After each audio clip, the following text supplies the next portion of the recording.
Thank you for tuning in and checking out another episode of Unlucky, a memoir. My name is Kat. Everyone has a story. This one just happens to be mine. Welcome back. As you can see, I'm in a new location.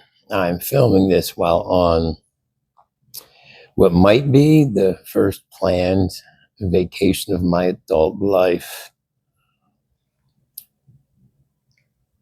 I needed this. I needed to get some time just to decompress, turn off the work phone, and just relax and not I have no plans, no structure to this weekend. It's just what happens kind of happens thing, and I really needed this, and I'm grateful that my boss pushed me to take this little getaway, to get away from the clients and the work and just life for a weekend. And I'm truly grateful. I mean, it's gorgeous up here in the mountains. But I guess what's really been on my mind is, I think it's, let's see here, Proverbs 3, 5, and 6. Trust not in your own, or trust in the Lord with all your heart and lean not on your own understanding. Because most of my life, I had assumed that I knew why things were happening, and it was always poor me, woe was me, why is this happening to me? And just like this is called unlucky. I thought most of my life I was just unlucky, dealt a bad hand. And then I realized it had nothing to do with luck.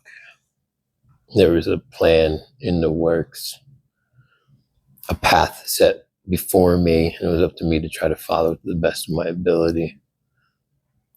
Because I got distressing news earlier this week, which just so happened to come a day after my appointment with my therapist, so we'll have something to talk about next month. And I didn't know how exactly I felt. I didn't know how to handle it, but I think I did the best I could. Instead of trying to solve a problem, I just supported the situation and the person in it, and did my best to understand that it's out of my control, and just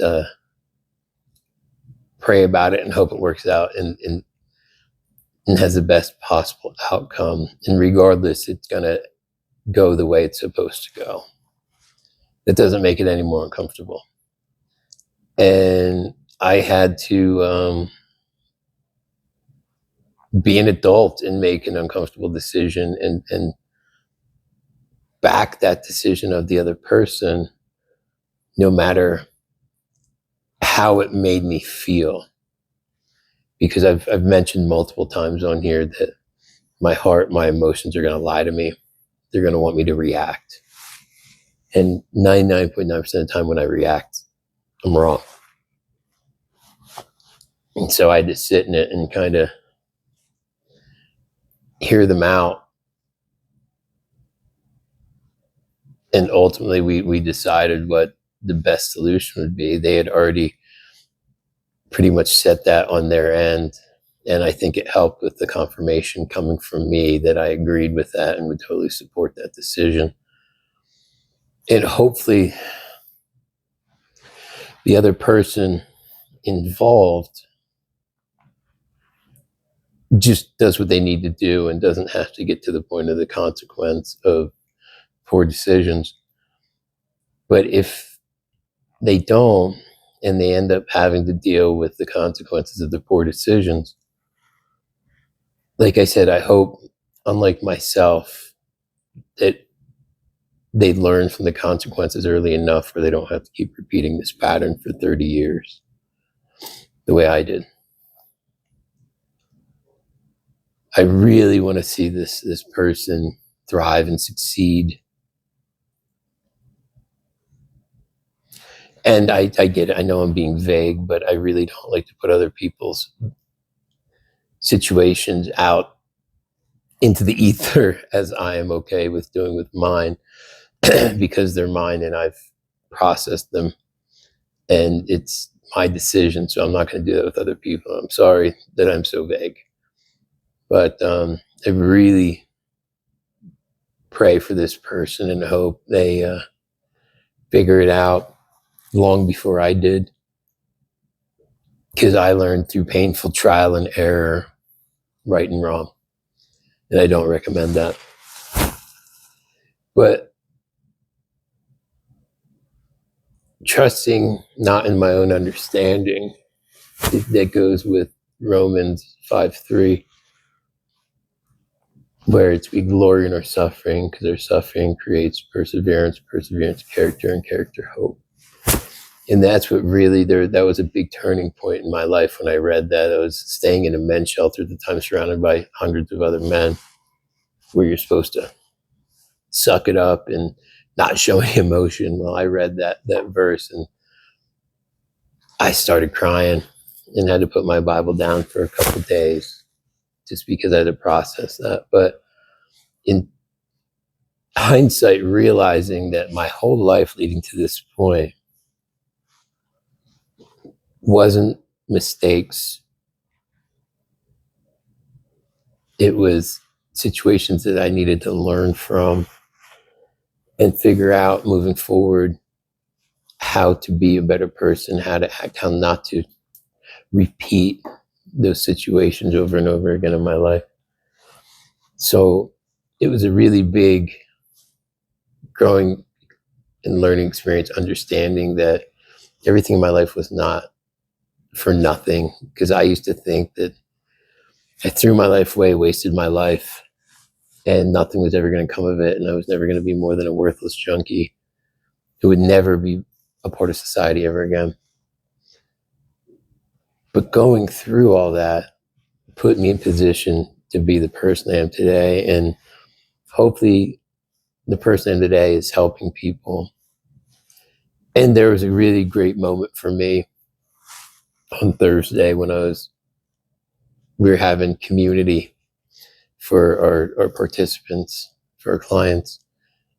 And one of them brought up how influential I had been in helping them move forward. This person just had stepped up from our program into a sober living situation, but is still attending groups with us. But they had said, like, the things that I had said and the facilitations I'd done had really, really helped them move to this point.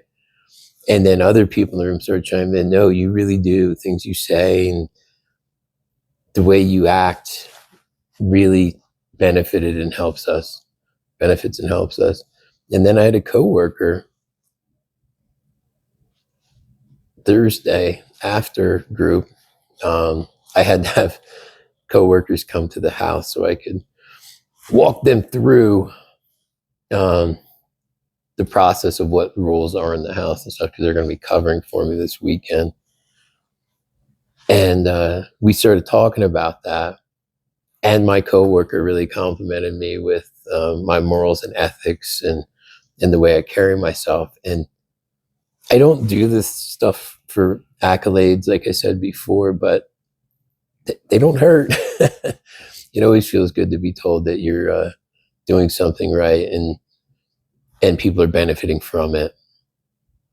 Because like I said, these videos that I do are mostly for myself. When I voice this stuff, it helps me hear it and it helps me become more accountable to it. But hopefully somebody who's watching these videos is getting something out of it, and maybe I'm helping you in some sort of way.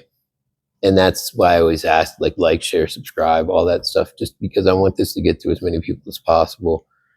So the odds will say that somebody somewhere will see this and maybe it'll benefit them in some way. Letting go of that house this weekend was tough. Like I